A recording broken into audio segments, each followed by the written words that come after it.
My name's Paul Jason and I'm the motorcycle broker. I'm going to go through this Yamaha XT500 from 1976 that we restored for a customer.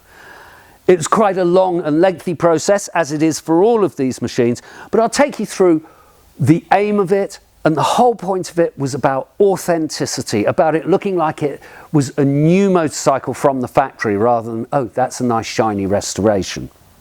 Now, what a lot of people don't realise is that once you've restored the motorcycle, a lot more work begins because you have to test ride it and shake it down.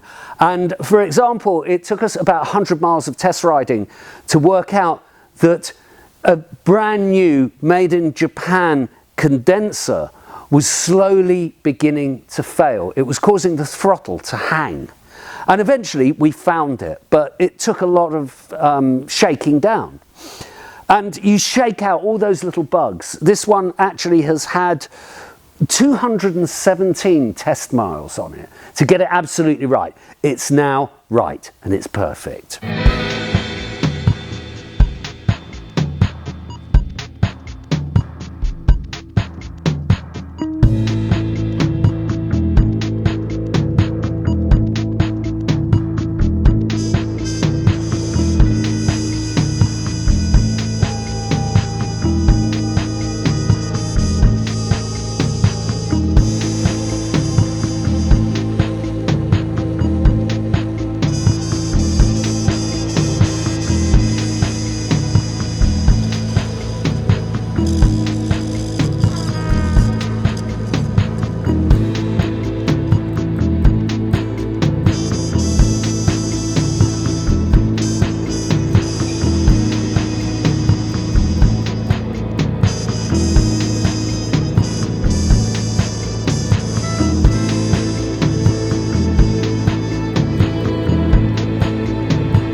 So that's our 1976 XT500 Yamaha that we restored for a customer, and that's what restoration is about for us. It's about authenticity. It's about the motorcycle not looking like it's restored, looking like you found it in a crate and it's new from the factory, and that is how we try to do our restorations. My name's Paul Jason and I'm the motorcycle broker.